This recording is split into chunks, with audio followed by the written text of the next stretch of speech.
Olá, pessoal! Tudo bem? A história da Catedral de Notre-Dame começa muito antes de suas icônicas torres se elevarem sobre Paris, o local onde ela repousa. Na Les de la Cité, no coração do rio Sena, foi considerado sagrado durante séculos. Os romanos construíram ali um templo dedicado a Júpiter, que mais tarde foi convertido em uma basílica cristã primitiva dedicada a Santo Estevão. No século XII, Paris estava crescendo rapidamente como centro político e religioso da França. O bispo Maurice de Sales, impressionado pelas novas catedrais góticas que surgiam pela Europa, decidiu que Paris merecia um templo grandioso à altura de sua importância. Em 1163, sob o reinado de Luís VII, ele ordenou a demolição das antigas igrejas no local, para dar lugar a uma catedral monumental dedicada a Notre-Dame, Nossa Senhora, a Virgem Maria. A pedra fundamental de Notre-Dame foi lançada no ano de 1163, possivelmente na presença do Papa Alexandre III. A construção dessa obra-prima gótica levaria quase 2 séculos para ser concluída, atravessando gerações de trabalhadores, artesãos e mestres construtores. Os primeiros anos se concentraram no coro e no altar-mor, que foram concluídos em 1182, permitindo que as primeiras missas fossem celebradas mesmo com a obra inacabada. A nave central foi erguida entre os anos 1180 e 1220, com suas impressionantes abóbadas de pedra, elevando-se a 33 metros de altura. Para sustentar essas estruturas ousadas, os arquitetos medievais desenvolveram os característicos arcobotantes, estruturas externas que distribuem o peso das paredes e permitem as grandes janelas de vitrais que banham o interior em luz colorida. A fachada ocidental, com suas 3 magníficas portas esculpidas, e a famosa Galeria dos Reis, foi construída entre os anos 1200 e 1250. As 2 torres, que se tornaram símbolo inconfundível de Paris, foram concluídas por volta de 1250, cada uma elevando-se a 69 metros. Inicialmente havia planos para uma torre central ainda mais alta, mas essa ambição nunca se concretizou. Milhares de trabalhadores participaram da construção: pedreiros, carpinteiros, ferreiros, vidreiros e escultores. Eles trabalhavam em condições perigosas, usando técnicas que hoje parecem impossíveis. Blocos de pedra calcária eram extraídos de pedreiras nos arredores de Paris e transportados pelo Sena. As esculturas intricadas que adornam cada portal e cada canto eram talhadas à mão, uma por uma, criando um livro de pedra que contava histórias bíblicas para uma população majoritariamente analfabeta. Durante a Idade Média, Notre-Dame se tornou o coração espiritual da França. Ali foram celebrados eventos históricos, incluindo a coroação de Henrique VI da Inglaterra como rei da França no ano de 1431. Durante a Guerra dos 100 Anos, a catedral testemunhou casamentos reais, coroações e funerais de Estado. No entanto, os séculos XVII e XVIII trouxeram mudanças que não favoreceram a catedral. O estilo gótico caiu em desuso, considerado antiquado e bárbaro. Sob Luís XIV, partes do interior foram modificadas segundo o gosto barroco da época. Durante a Revolução Francesa, em 1789, Notre-Dame sofreu violentamente. Revolucionários radicais saquearam o tesouro, destruíram as estátuas dos reis bíblicos na fachada, confundindo-as com reis franceses, derreteram os sinos para fazer canhões e transformaram a catedral no Templo da Razão. A própria ideia de demolir o edifício foi seriamente considerada no início do século XIX.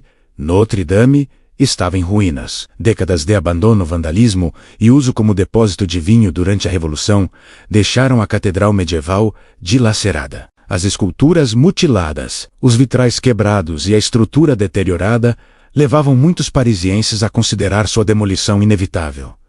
Foi então que a literatura salvou a arquitetura. Em 1831, o jovem escritor Victor Hugo publicou seu romance Notre-Dame de Paris, conhecido em português como O Corcunda de Notre-Dame. A obra não era apenas uma história de amor trágico.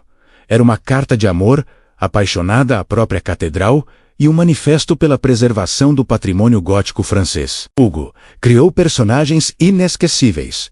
O Sineiro Disforme Quasimodo, abandonado bebê nos degraus da catedral e criado pelo severo arquidiácono Claude Fraulo, a bela cigana Esmeralda e o capitão Phoebus. Mas a verdadeira protagonista do romance era a própria Notre Dame, descrita com detalhes arquitetônicos tão vívidos que os leitores sentiam estar caminhando por suas naves e subindo suas escadas em espiral. Quasimodo, cujo nome significa quase formado em latim, recebeu seu apelido de Corcunda devido à severa deformidade em suas costas. No romance, ele foi encontrado como bebê no domingo de Quasimodo, o primeiro domingo após a Páscoa, e adotado por Fraulo. Surdo devido aos sinos que tocava diariamente, Quasimodo vivia isolado nas torres, seu único refúgio do mundo cruel que o rejeitava por sua aparência monstruosa. Hugo criou nele um dos mais comoventes personagens da literatura. Externamente horrível, mas internamente capaz de um amor puro e abnegado.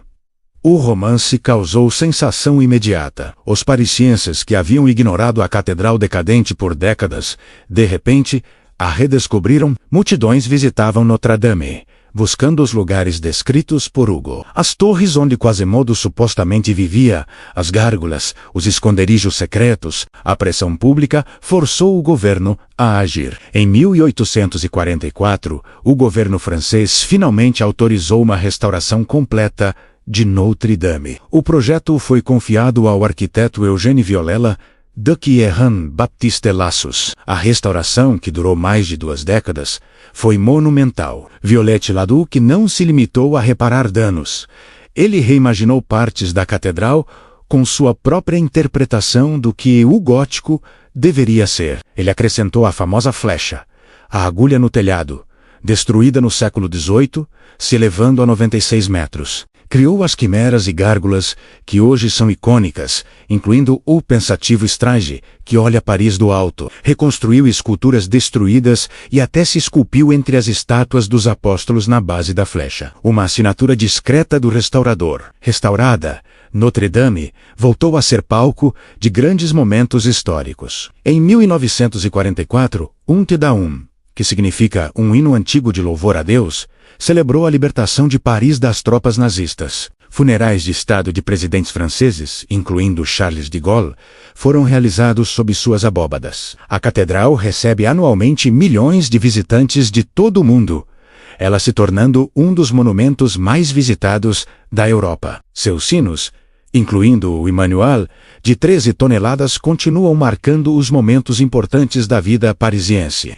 Mas então foi em 15 de abril de 2019. O mundo assistiu horrorizado enquanto um incêndio devastador consumia Notre Dame. As chamas destruíram o telhado medieval de Carvalho, conhecido como a Floresta devido à quantidade de madeira. Derrubaram a flecha de Viollet-le-Duc e ameaçaram derrubar toda a estrutura. Bombeiros lutaram durante 9 horas para salvar a catedral, formando correntes humanas para resgatar relíquias preciosas, incluindo a coroa de espinhos. Com milagre, a estrutura principal sobreviveu. As torres permaneceram de pé, as grandes rosáceas de vitrais resistiram, e tesouros como o órgão do século XVIII foram poupados. A reconstrução, prometida pelo presidente Emmanuel Macron para ser concluída em 5 anos, mobilizou artesãos de toda a França, carpinteiros especializados em técnicas medievais, mestres talhadores de pedra, especialistas em vitrais. Todos dedicaram a restaurar Notre Dame, usando tanto métodos tradicionais quanto tecnologia moderna. Notre Dame de Paris é mais que pedra e vitral. Ela representa 850 anos de história francesa, da fé medieval à revolução, da decadência à restauração, da literatura à arquitetura. O personagem fictício de Quasimodo, criado por Victor Hugo, se tornou inseparável da identidade da catedral, nos lembrando que às vezes a ficção pode salvar a realidade. Se você gostou dessa história, deixe seu like e se inscreva no canal para mais conteúdos sobre história, arquitetura e curiosidades fascinantes. Ative o sininho para não perder nenhum vídeo. Obrigado a todos e até a próxima.